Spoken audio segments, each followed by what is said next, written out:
कुछ अहम बातें हैं, उन पर आप गौर फरमाइएगा, क्योंकि ये आपकी सियासी तौर पर यूपी में हवा की चोट चल रही है, ये आपकी समझ को मजबूत करेगी। यूपी में बीजेपी का सूफी सम्मेलन होने वाला है। 20 जिलों में इन सूफी सम्मेलन का आयोजन होगा। दरगाह के जुड़े लोगों को साधने की तैयारी है।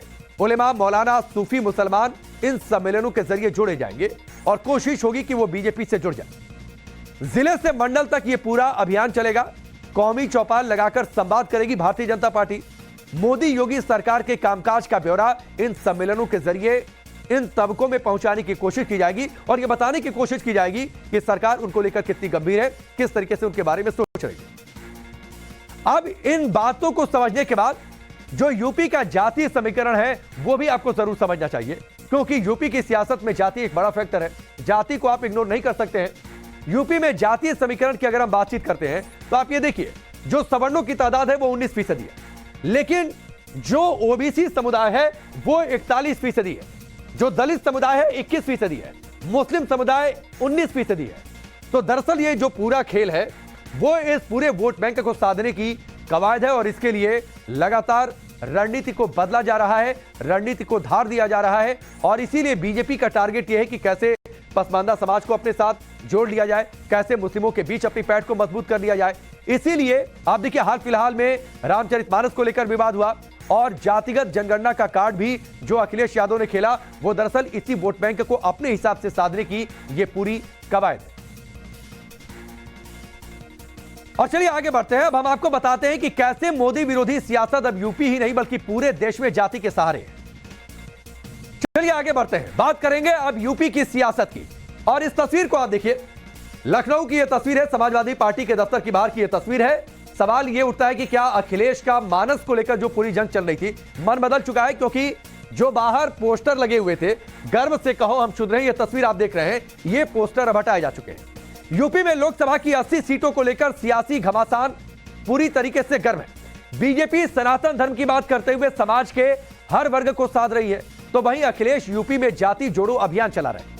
लेकिन इस अभियान में अखिलेश की पार्टी कंफ्यूज नजर आ रही है। आपको एक बड़ी तस्वीर दिखाते हैं, यह तस्वीर जरा ध्यान से देखिएगा।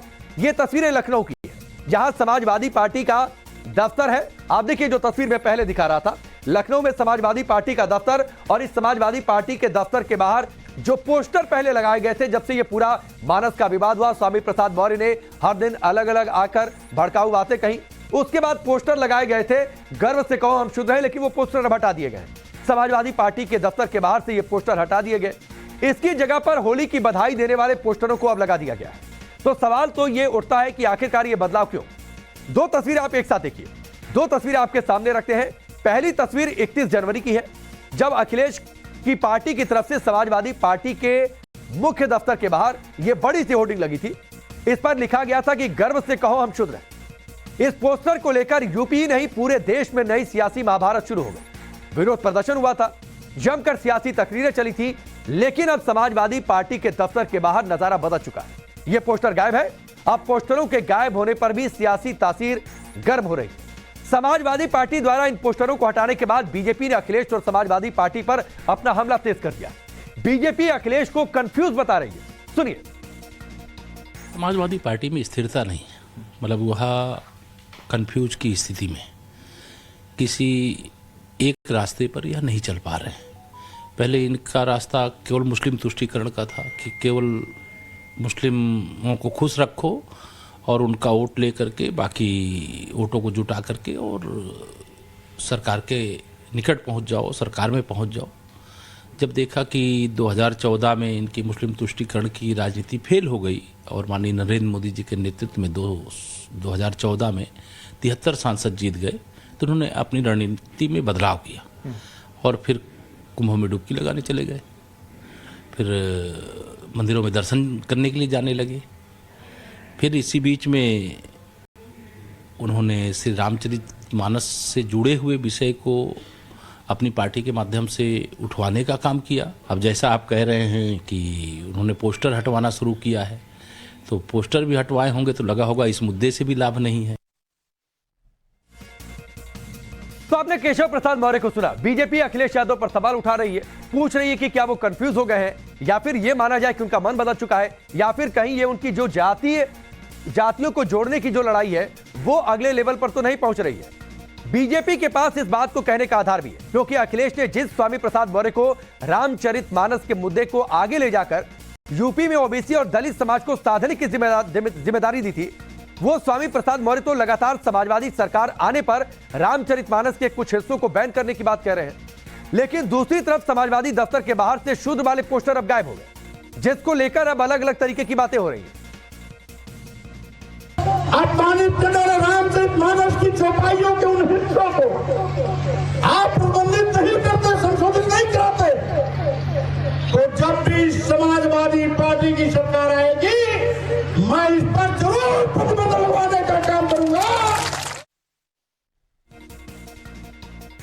तो स्वामी प्रसाद मौर्य को आपने सुना। अखिलेश यादव ने रामचरितमानस पर विवादित बयान देने वाले इन्हीं स्वामी प्रसाद मौर्य को पार्टी में लगातार प्रमोशन दिया, उन्हें राष्ट्रीय महासचिव बना दिया। अखिलेश ने अपनी पार्टी के 2 नेताओं को रामचरितमानस का समर्थन करने पर पार्टी से बाहर का रास्ता भी दिखा दिया। रोली मिश्रा और ऋचा सिंह को समाजवादी पार्टी से निष्कासित कर दिया गया। दरअसल रोली मिश्रा और ऋचा सिंह सोशल मीडिया पर स्वामी प्रसाद मौर्य के बयान का लगातार विरोध कर रही थी। वो खुलकर उनके बयानों की आलोचना कर रही थी। यह हमला अखिलेश और उनकी पार्टी को नागवार गुजरा। माना गया कि दोनों नेताओं ने स्वामी प्रसाद मौर्य पर हमले के जरिए सीधे समाजवादी पार्टी अध्यक्ष अखिलेश यादव पर निशाना साधा है और इस मामले में कार्रवाई हो गई और सीधे उन्हें एक ट्वीट कर उन्हें पार्टी से बाहर का रास्ता दिखा दिया गया।